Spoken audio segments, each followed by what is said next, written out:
So, here you got a Mother's Day service coming up. I am your holiday helper. Great. What do you got? Okay, when they pull up to the church, we have a carnation for every mom. Aww. And we shoot it out of a t-shirt cannon. Yes? Then, the greeter hands them a bulletin. Wait, this isn't a bulletin. It's a Mother's Day card. Aww. Open it up. Does it play a little song? Nope. Plays a hologram of the entire movie Mamma Mia. Yes! Then we introduce them like basketball starting lineups. At 5'7", from the University of Because I Said So, it's Judy. Everyone's like, yes! Because moms love sports. Christmas has Santa Claus, right? But what's Mother's Day's mascot? Introducing the Mother. The mother. Who's that? Oh, what? Who's that ziplining in a moth costume throwing handfuls of animal crackers? It's the Mother. Brilliant. What do you think, Tammy? Nah. You're right. Not animal crackers. Juice boxes. No, look, it's really nice that you want to do something nice, but it's the love behind the gesture that matters.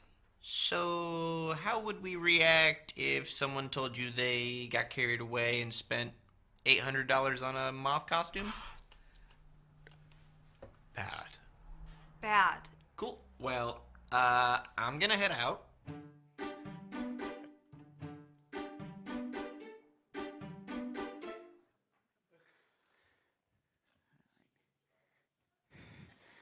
You're preaching now. Okay.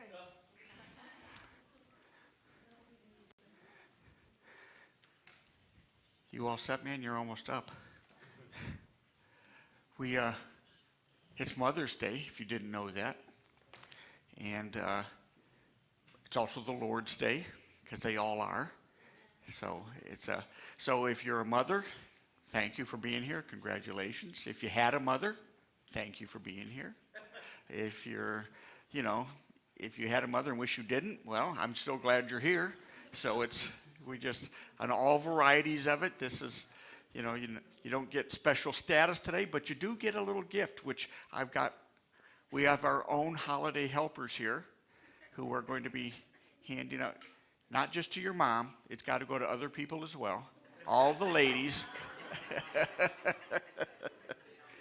Come on up. Yeah, don't be shy. Don't be shy. Come right on up here. Here's our own little mother. Right here's some ladies. It's a little bookmark that's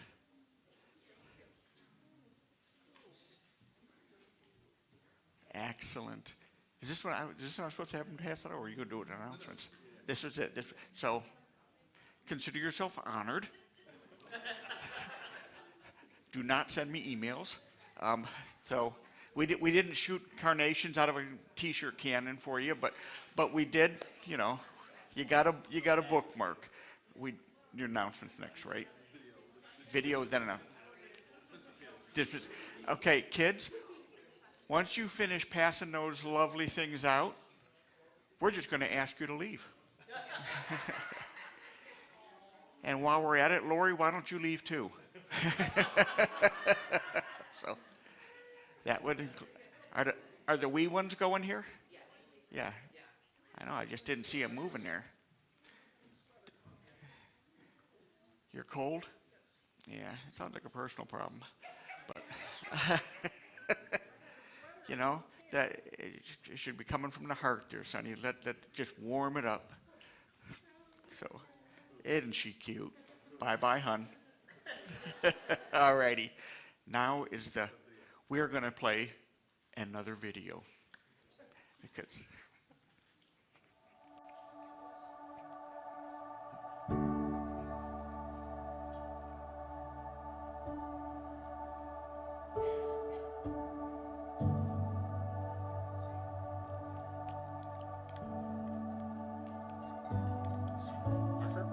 Hi, Mom. Bet you weren't expecting this. It's your favorite son. Hi, Mom. I just wanted to say that you're really special to me. My favorite thing about my mom is that every time we need her love, she's just always turning our frowns upside down. The one thing that you've taught me as I was growing up was always listening. Yeah, she loves me, she cares for me, and she's just a great mom.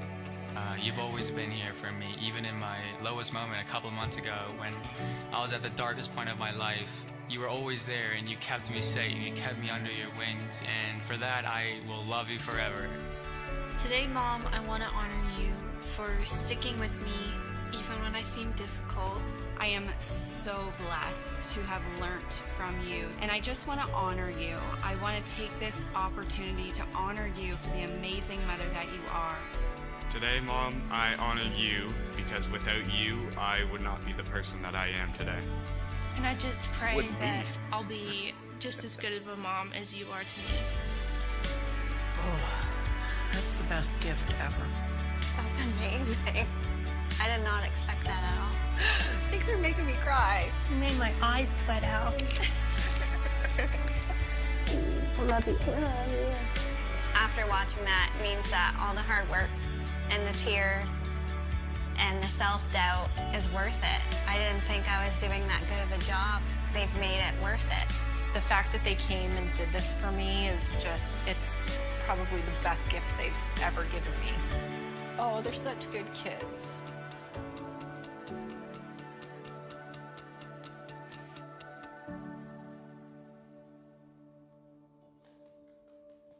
Thank you. I made that video myself. Yeah, no, it's so true. Like I was just talking the other day to someone, actually at my son's baseball game, and I was like, you hear the parents cheering and the moms cheering, and one of the moms we were talking, and I was like, you do this now, and it doesn't seem like they're paying attention or it sinks in. Then you get to my age, and you're like, wow, that wisdom, that encouragement, the cheering on the sidelines, those things make a big deal, and they make a big difference. And I know for me, if it wasn't for my mom beating in my head all those years, you're worth it, you're awesome, you can do this, I got faith in you, God knows where I'd be. And I always look back on those moments now as an adult and like, man, that's great. So, thank you to all the moms. We're grateful for all of you. That video got the emotional heartstrings going, so I'm going to try to keep it together for the announcements. But we're so glad you're here today. Obviously, a little different.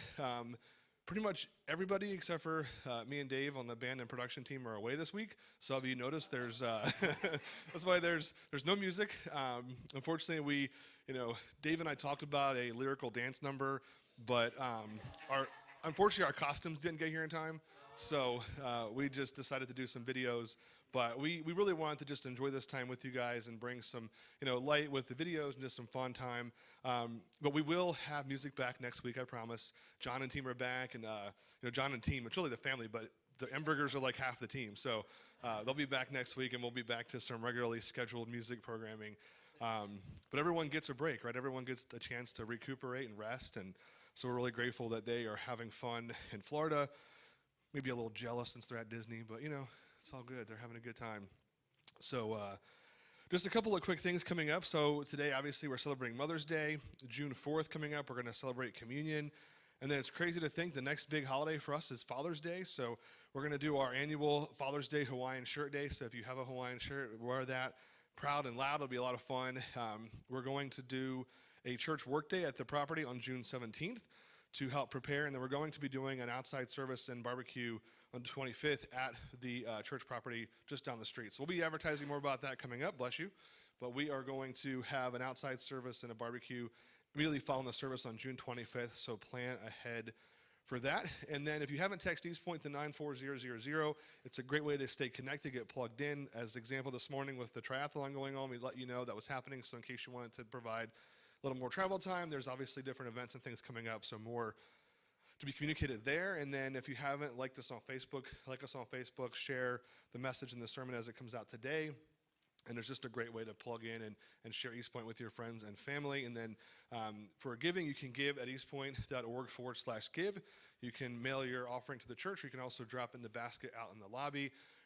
As we are getting closer and things are still happening behind the scenes for the property, the construction, the approval and permits, we're going to be providing more details, but just know that we are still looking to raise funds for the construction as we get closer and closer. It is coming, trust me. It's been a long time, we know, but it is things are moving behind the scenes. So I know JD will share more in the coming weeks on that. So really excited there, and just excited for what God has for us. So I'm going to ask God to pray for the rest of the message today and the sermon, and just ask God to bless today. God, we just know that even if we can't speak, you still know. You know what's on our hearts and our minds, God. You created us, God. You blessed us with our mothers, Lord, and we're just grateful for them, the love, the care, the sacrifice that they've made over the years to just support their children and to care for their children and love their children, God. They're a prime example of the unconditional love that you give to us, God. We're just thankful and grateful for all the mothers that are here this morning and those that aren't here, God. We're just, again, grateful for them. We ask right now that you please be with JD as he comes and brings the message. Just open our minds and our hearts to what you have for us, and that we can take that into our week and just share your love with those around us, God. And we just, again, thank you and praise you for this chance we have to come and be in your house, Lord, and we pray. Amen. Thank you, Josh. I have no jealousy for the Embergers. I think I'd rather hit my hand with a hammer than go to Disney World. So it's, I know I'm a party pooper, but crowds, people screaming all over. I guess they call them kids, but, and just heat. It's like going to the beach. I don't know why people do that, but hey, and he mentioned about, he's happy about his mom. I've got a really special situation with my mom because she's fully into her dementia, so I call her the day after Mother's Day and ask her how much she liked the gift that I didn't send to her. It's like, hey, Mom, did you like that? It was really expensive, and she doesn't remember. So I can tell her anything I want to tell her. It's like, yeah, I think they parked it out front, Mom. So it's, it's like, it's always interesting when you've got those types of relationships. It is Mother's Day, and we are, in honor of moms, I said, hey, cut out the music, let's trim down the service so they can get home early and have extra time to cook us a nice Mother's Day meal. So we're doing that, but it's, the word mother is something that merely defines a relationship.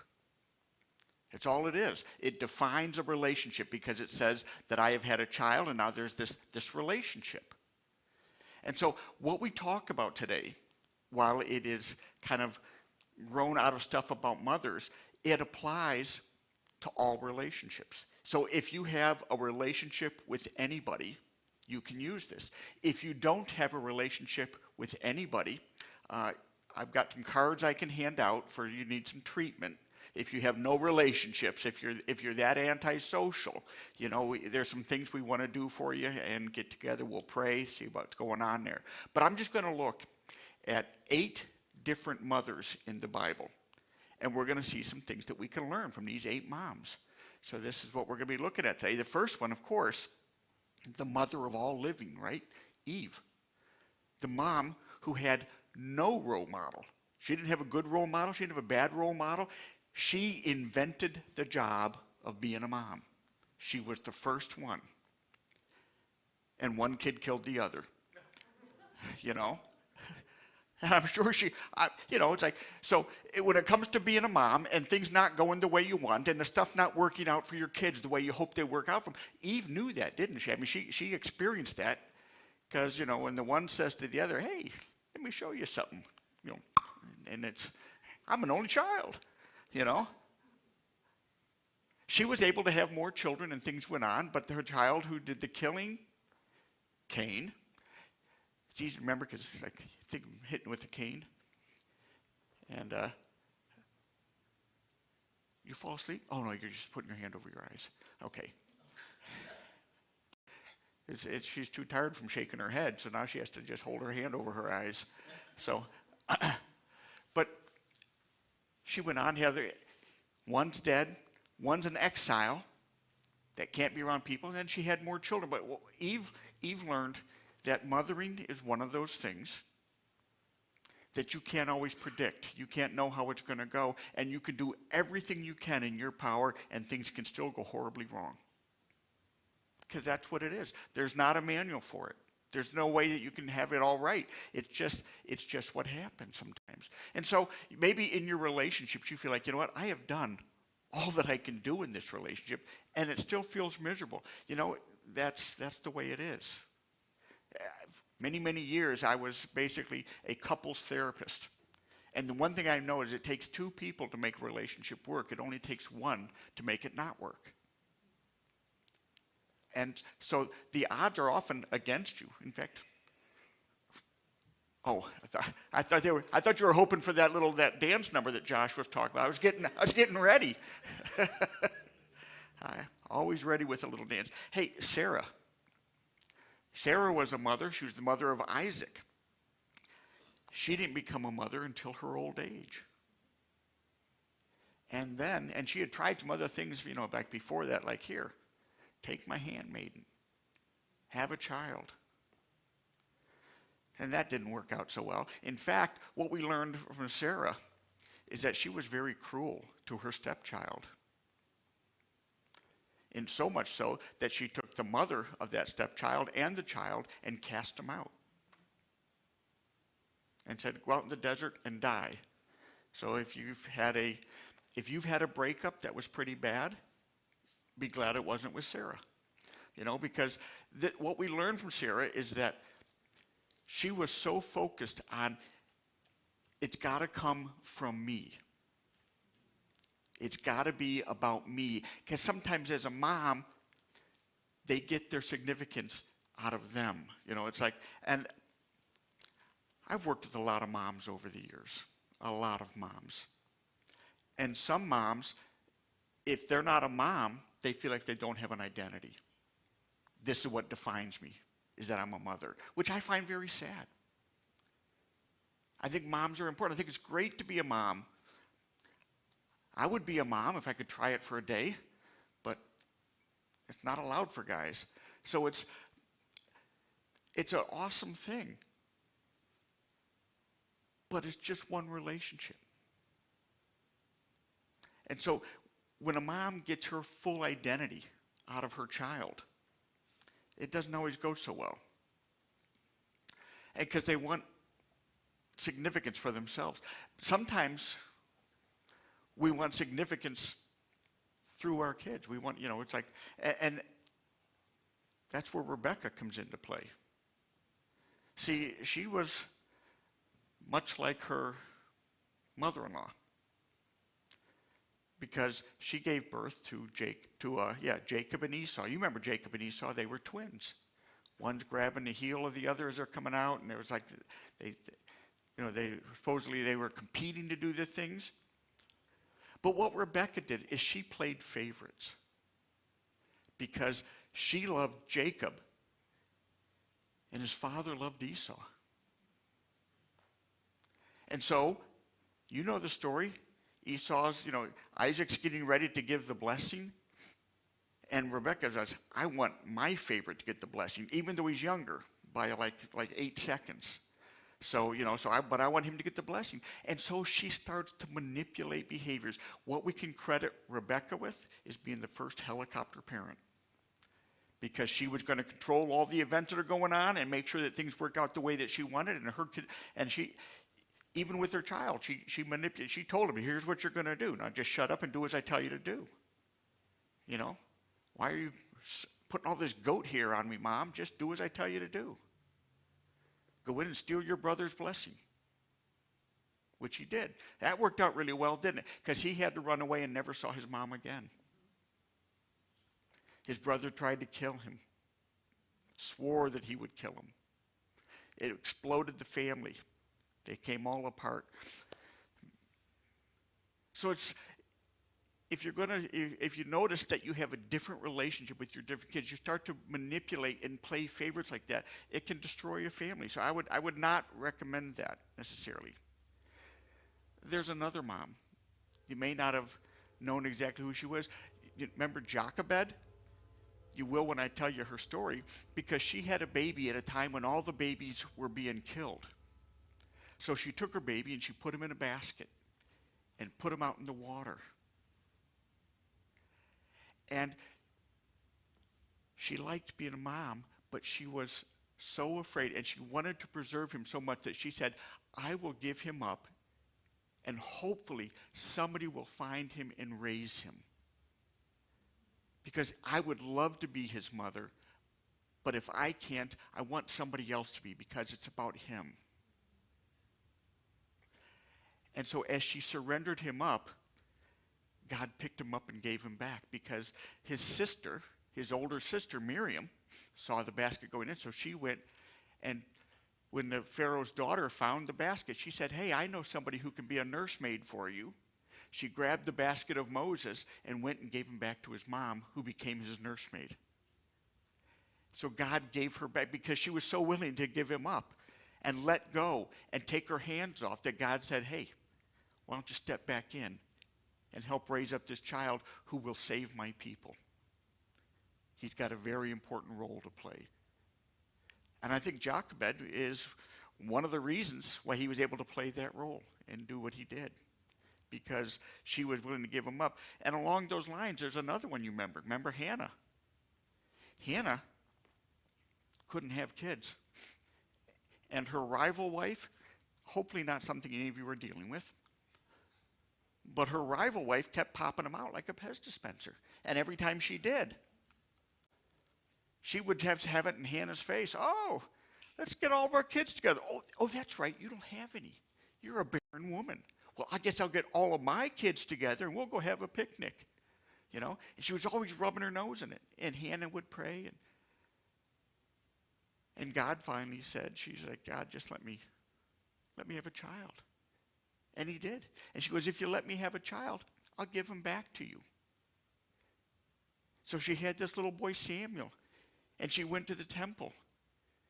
And she turned him in to be raised at the temple. It sounds like she went and abandoned the child someplace. This was not a completely unusual thing. This is something that was done at times, is that children would be dedicated to God and they'd be raised in the temple. And they were taken very good care of. It wasn't like they were put in these orphanages that we make movies out of where the kids are having all kinds of awful things happen to them. And she went and visited them every year and brought them special clothes and did all kinds of things for them. But she gave him back to God. And Samuel became the leader of the people. He was the prophet who led many kings. And when you're the person who tells kings what to do, you're in a good position. And that's where Samuel was. And he came from a mom who loved God enough to say, I will do one. She had more. She had 5 more. So she wasn't like it was that she had the one and had to give it up. There's this thing that happens with that. There's another one that you may not know about as much for the Bible scholar. I doubt if any of you were in here to watch the 5 minutes of trivia questions that were up about them, because you're all out eating sugar, getting your coma going so you could come in here and take your nap. But before the service, we had a 5-minute trivia thing going on the screen as the countdown. And this one wasn't even in there. Athaliah. Remember Athaliah? Nope, I didn't think so either. She was the mother of Ahaziah. You're like, what? Yeah. Ahaziah was a king. And it was a king of Israel during times when they were having all these different battles. And he was assassinated. And his mother, Athaliah, she took that opportunity because she said, hey, I see an opportunity here. So she killed all of the king's heirs and siblings. That means her children and grandchildren, so that she could take over and be the ruler of Israel. Because she wasn't worried about her kids having greatness. She wanted it all for herself. But one escaped. A nursemaid grabbed Joash and took him away and hid him for years. Actually, about 7. And by the time he got to be 7, because now he's of age and certainly smart enough to run a country, they brought in the prophets and the priest, and they crowned him king, and they went and stood the guard all around him. And as part of that ritual, they grabbed Athaliah, brought her in, and they had to drag her out of the temple because you could not kill her in the temple. So they brought her out before Joash and had her killed, his grandmother. This is not a good role model for relationships. Okay? This is not what you aspire to. But maybe will find within yourself at times, because I know as a father, I'm not a mother, but you find those times when you want the greatness. You want to be special. That feeling of, man, I have given up everything for my kids. What about me? And when you find that, what you're seeing there is a little bit of Athalia in you. That part of it. Because with all of these moms, see, I can identify with each one of them. Never having been a mother, but I find those things within me. Those things that say, I want greatness for my kid. Why? Because it's my kid. And their greatness will reflect on me. And sometimes I feel like I just want greatness for them. It doesn't matter about me. See, I'm not always one way or the other. So, Athalia is the one that we don't necessarily want to be remembered for. But there's two other ones that we're going to talk about here. One is Elizabeth. You remember Elizabeth. She was mother of John the Baptist. Now, there's a few things about Elizabeth, that I absolutely love. Once again, she was a woman that became pregnant later in life, and she was told that that was going to happen, and she was told that she was to name him John, which everybody said, you can't name him John. You have no family members named John. There's not working out right. And if you remember the story, her husband, as the priest, when he found out, and he was told, you got to name him John, and he basically was like, come on, how would I know that's going to happen? He said, I'll tell you how you're going to know. You won't say another word until the baby's born. And he couldn't speak. And when the baby was born, they were trying to get him to name him after the father. And he said, bring me a chalkboard, bring me a slate and something to write with. And he wrote, his name is John, and his mouth was opened, and he was able to talk, and he was praising God. But while Elizabeth was still pregnant with the child, her cousin came to visit her. And her cousin was pregnant with a little baby as well. And she said that the child within her jumped. Elizabeth said, my child, when you showed up, he jumped. And she said, how blessed am I that you would come. And Elizabeth did something that's so hard to do as a parent. Is she said, God has given me this wonderful gift, but the child that you're carrying is more important. It is okay for my child to be number 2. He doesn't have to be number 1. I will humble myself. I will allow my child to be humbled, to be under greater leadership, to not be the most important in the world. Now, I know, because I've had kids, that when they're there and you're holding that little bundle that's so precious, there is nothing in the world that's more important to you at that moment. Everything is like the world could stop for that. But Elizabeth was able to see a little further down the road and say there's one coming after him whose sandals he won't be worthy of tying. And I think that takes tremendous mother love to be able to do that and to see that in your child and to say, you don't have to be the best. You receive the full out of me, and you will give the full to God, and we will just be who we are. A side note to what else is going on. And I'm very impressed by Elizabeth because of that beautiful spirit that allowed that. And of course, the last mom, you all know. She's like all around, right? Mary, the mother of Jesus. And there's so many things we could learn about her.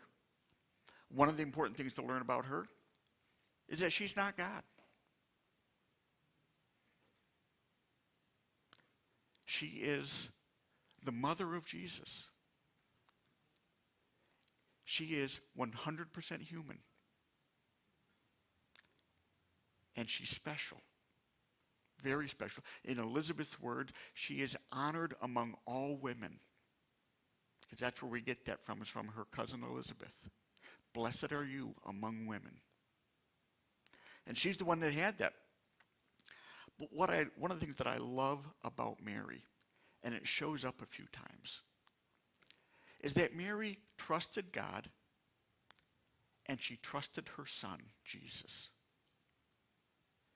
She didn't try to manipulate his life. It's like when the whole family's around, the big gatherings, and you know how these things go when there's like all kinds of stuff going on. And maybe it isn't 3 days for you before you remember that you left your child behind. But I remember when it wasn't Jake, it was one of the ones after him. They all run together after the first, right? It's like, but one of the later ones coming, and my brother was coming to visit, and I'm in the house doing some cooking, and he walks in carrying a baby. He goes, "Did you forget something in the car?" I said, "Don't tell Judy." It wasn't 3 days that they was out in the car. It wasn't 3 days. But when Mary left him and they find out, it's 3 days before they find him again, and she finds it, and he's talking with the teachers, and everybody's amazed. And Mary did something that she did when he was born, and all these people showed up after he's like 2 years old, and all these people start showing up. And when he was first born, people are showing up. And there's an expression, you know the expression. It says, and she treasured all these things in her heart. She stored up and treasured not just awesome stuff that he was doing, but she stored up, I left my child for 3 days, I come back, and he's questioning, he's teaching in the temple as 12 years of age, and she takes that, and she doesn't say, "You should not have left us." She takes that and treasures it in her heart and says, God has done something extremely special here, and he's allowed me to be a part of it. I didn't make him special. He is special, and I get to be a part of it. And then, he gets to the point where he's a man. He goes out and he's doing his ministry. And there's a party going on, and his mom's helping out the mother of the bride, and they're doing all this stuff because they're going to have this wedding party, and Jesus is invited with all of his friends. And you know the story. They run out of wine. And she comes and says, "Jesus, we need you." He said, "Mother, it's not my time." And she turns. She doesn't say, "You need to do this." She just turns to the servants and she says, "You do whatever he tells you." She trusted him. She relied upon him, but she didn't say, because Jesus could have said to them, "Hey, run down to the corner market and buy yourself some more cheap wine," right? He could have said, "I told her it's not my time, so just leave me alone. That's what you need to do." But he said, whatever he says, that's what we're going with. See, I look at that faith and I think, I want to have the faith of Mary that says, whatever he says, that's what we're going with. That's what we're going to do. I want to have the faith in my children where I say, "You know what? You decide. What you decide, that's good enough." I want to be that kind of father that is able to release the control, that is able to take hands off when hands need to be taken off. I want to be the kind of friend who will deal with my friends and say, "You know what? I'm not going to control you. I'm not going to tell you how you have to do things. I can give my opinion, but then you do what you need to do, and I'm going to love you just the same either way." Did you know what I've noticed? When I take my hands completely off and let my kids make decisions, there's a lot of times I don't like the decisions they make. It's like, are you kidding me? I said you could make a decision. And I had in my mind already the decision you were supposed to make, and that's not the one you made. What's going on here? It's like you're being independent, And you let go, and it doesn't work out the way you want. The question is, how then do you feel about your child, about your friend, about your parent? My mother used to call me all the time about questions about computers. She would call me, what should I be doing here? And I would take an hour on the phone with her explaining what to do to fix it. So she'd run down to the corner computer store, and a guy would say, "Hey, just buy one of these. That'll do it." She'd buy one of those. after an hour on the phone with me, she'd come back and say, it's not working. I said, like I told you it wasn't going to. That's why, it's like you didn't want to follow that. But you know what? I love my mom. I tease about her. She does have dementia, but she's still fun. She remembers me most of the time, And she doesn't have to follow my advice to be loved by me. She doesn't have to do what I want her to do. I think true love as a mother, as a father, as a relational person is to say, you don't have to be who I shape you to be, because I'm going to love you as you are. And that's what Mary did with Jesus. And we see Mary throughout his life, to the very end, when he says to John, and it's interesting because to me, it's like Jesus did for Mary what she did for him. Is he said, Mary, behold your son, John. John, behold your mother. He says, I give you each other. I will step back. I'm stepping out because I've got other responsibilities. Because I'm going to die now. I'm going to come back. You're going to see me again. You don't understand that yet, but that's going to happen. But then I'm going to go again. And there will be other relationships. One of the things that I always dreaded, actually from the time I was a kid, I dreaded my siblings getting married because they would get married and go away. I've always been a highly relational person. I fall in love easily. I commit deeply, and I don't want people to go away. And then when we would have kids, and a little embarrassed to tell you, but Judy will confirm this, that she would get pregnant, and I would cry. And I would say, they're going to leave us someday. I'm going to invest years of my life into them, and then they're going to leave us. Because, like I said, I am a softie. And, and they do. But what I also know is that if you develop a relationship with anybody, it's never a waste of time. It's never a waste of time to love someone, to get close, and to invest in them. Because you can change their life and they can change yours. And you can fully be who God created you to be because he created you to be in relationships with others. A special one is that relationship of mother, because it's so powerful and so impactful. But you don't have to be a mother to be a Mary. And that's one of the things I just hope you take away from this study, is to look and say, where do I fall in this? Where am I? In my relationships, in my relationship with God, in my relationship with my friends, my siblings, my children, my husband, my wife. Where am I? And where do I want to be? Let's pray. God, we thank you for just the awesomeness of family, the heartache of family, the work of family. Lord, but it's your design. And because of it, we develop the most significant relationships in our life through them. And Lord, help us to be friends, mothers, fathers, caregivers like Mary, that we trust. We trust first in you. And then lean upon the gifts and abilities of others. Help us to be willing to give back to you that you may or may not give back to us, but that you will always make it significant. Help us to love deeply and fully. In Christ's name, amen. I will see you next week. I'll probably see you out there having some more sugar, but I'll see you next week too.